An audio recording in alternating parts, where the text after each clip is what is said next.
From downtown Milwaukee, welcome to Money Talk with Bob Landis. Each week, professional advisors from Landis & Company Investments discuss the latest financial developments, offering timely insight and long-term perspective.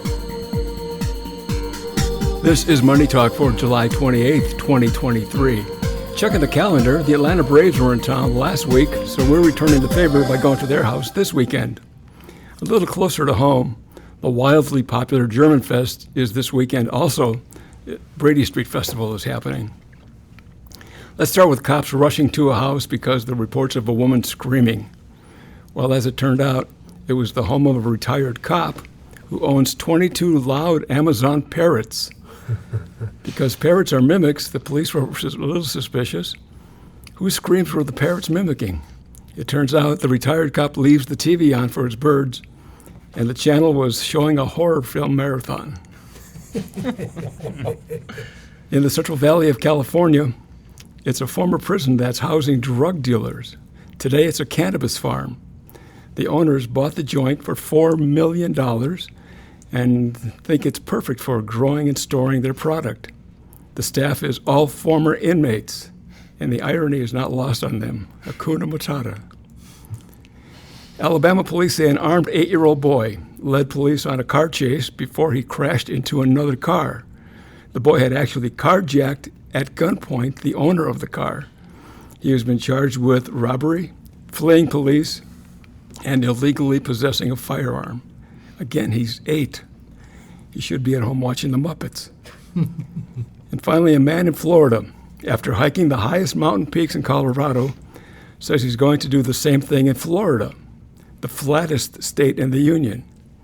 Much of the state is below sea level, and one of the highest peaks in Florida is the parking lot at the Countryside Golf Course. Come on, everybody knows the highest peak in Florida is Space Mountain. On the podcast today, we have Adam Bailey, Kendall Bauer, Joel Driesing, and wrapping up the week, here's Kyle Tedding. Well, thanks, Max. A good week overall for stocks. The Dow Jones Industrial Average up 0.7%, closing at 35,459. The S&P up 1%, closing at 45,82. The NASDAQ up 2% this week, closing at 14,317. For the year, the NASDAQ up a pretty stellar 37.4. The S&P up 20.4. And the Dow, well, we finished the 13-day winning streak on Thursday, but we got one more positive one in us this week on Friday. The Dow so far for the year up 8.3%, including dividends. Kendall, maybe that's a good place to start. With returns as exceptional as they've been, with a winning streak that's made it easy to find opportunities to trim some winners. How are you talking to clients about, what they should be thinking about right now, especially those that may be looking later in the year to have to take some money out? Yeah, I think it's a lovely time to get a little greedy here with the first half of the year and just take some chips off the table. Particularly for those that plan to do, let's say, some charitable gifting in the next 3 to 6 months. I know a lot of our clients do that through some of their IRAs throughout the year. And even folks that have required distributions maybe towards the latter half of the year. Trimming some of the gains and growth in particular. As you mentioned, the NASDAQ off to a red-hot start. Most of the money markets, I think, available to investors right now are somewhere in the range of 4, maybe a little bit higher percent. So getting paid to keep a little bit of cash, that you're going to use most likely in the next 6 months, and locking in some of the great start to the first half of the year, I think's a no-brainer. Yeah, we should probably be clear that doesn't mean you're selling everything. It doesn't mean you're taking all the gains and locking them in and saying, well, it's going to get worse.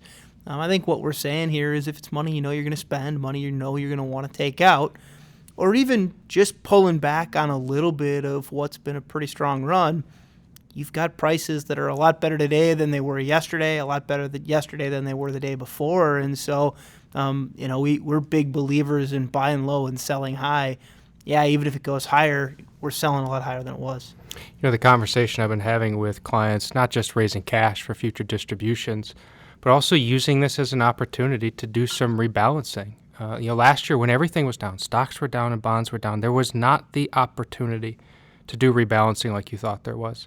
But now that you have tech stocks up, my goodness, 34% on the year, maybe take a step back and take a fresh look at the allocation towards growth and maybe overall allocation to stocks in general. With a 40% surge thereabouts in growth stocks, you might have more in stocks today than you thought you did.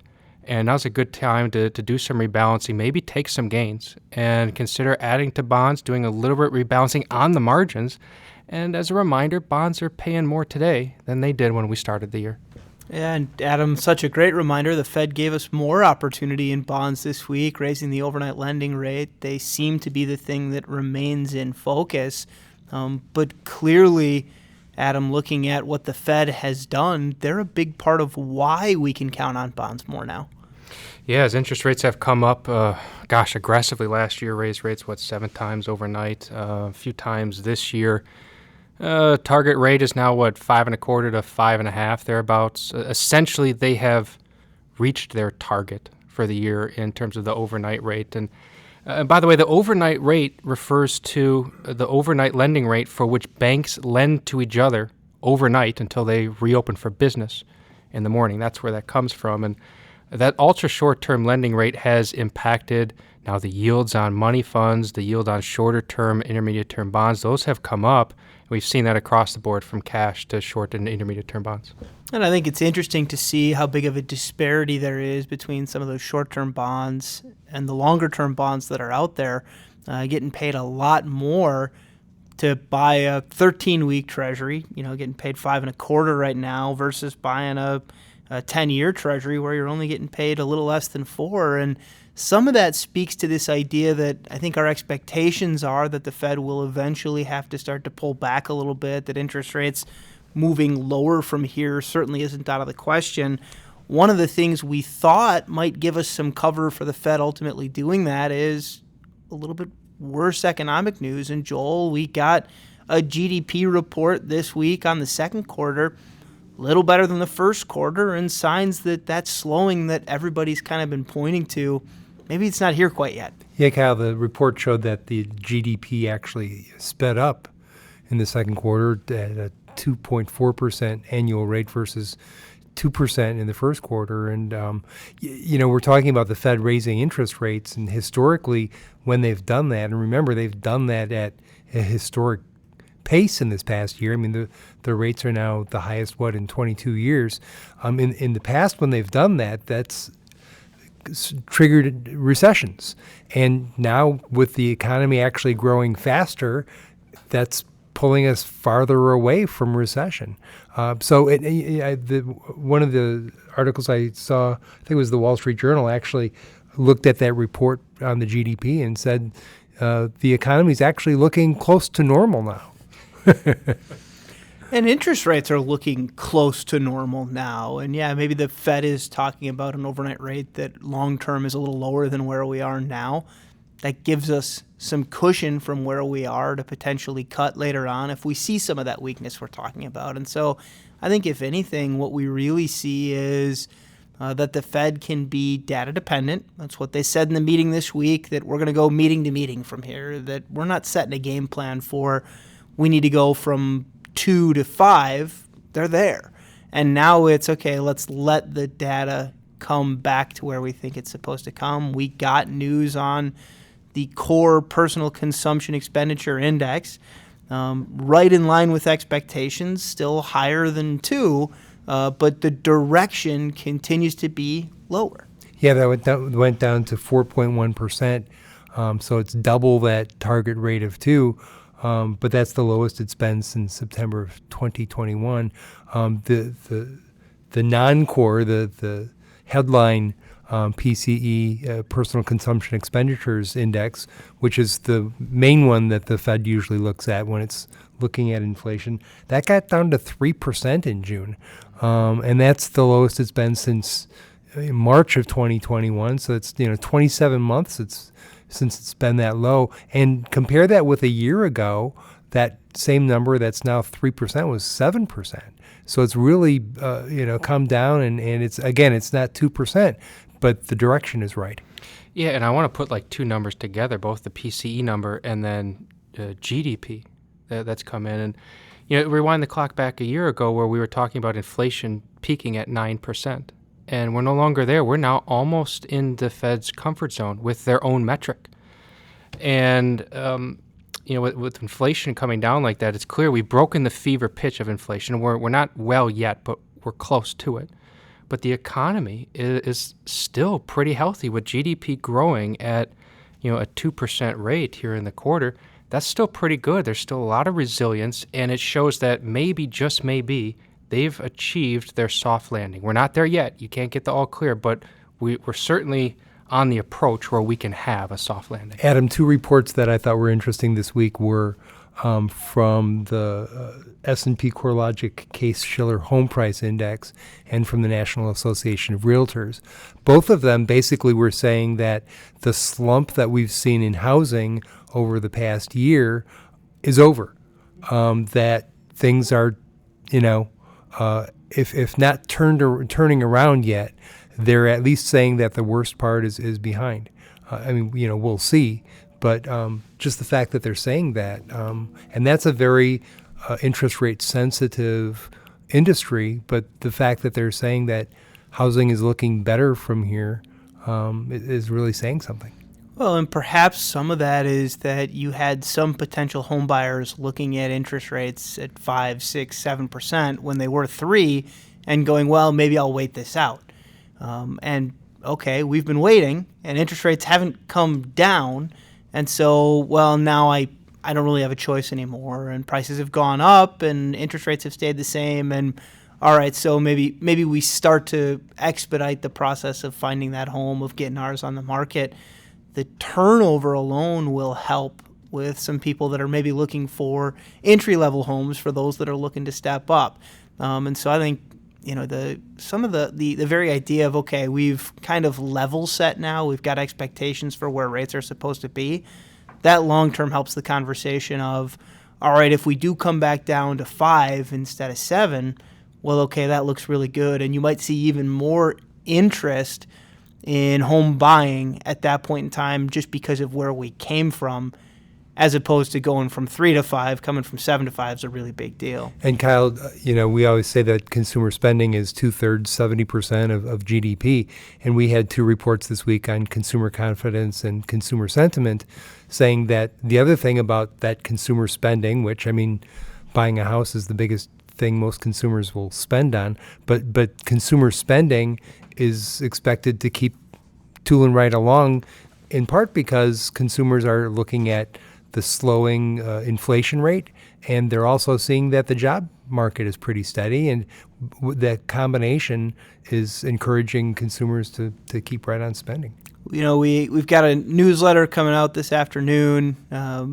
Within that newsletter, I have an article talking about a lot of this stuff, about this idea that, maybe fitting for summer, that the market seems to be just melting higher as we take away a lot of concerns that had been weighing on us. And it's not that the news is great. It hasn't been, and we've been saying that for a long time. It's that all of the worst case scenarios that we were counting on seem to be further and further discounted.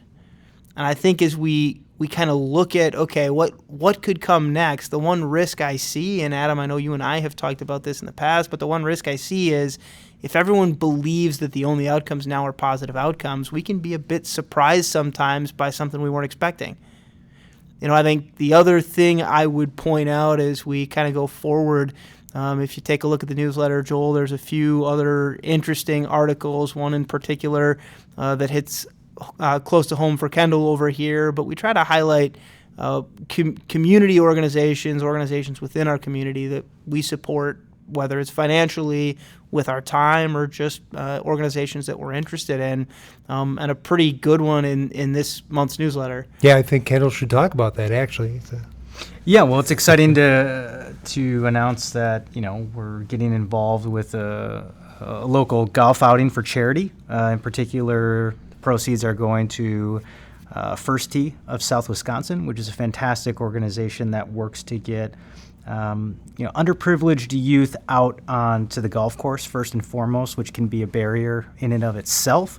But furthermore, teaching life skills and skills that can help people grow on and off the golf course. So that is happening on September 9th at Washington County Golf Course. For the most part, the tournament is full this year, but we are hopeful to expand it potentially to some more participants next year and hopefully for years to come. And what I like about your involvement is that at least we can now raise some awareness and visibility of First Tee Southeast Wisconsin, which I'd never heard of before, and look into it a little bit, and it's an impressive organization.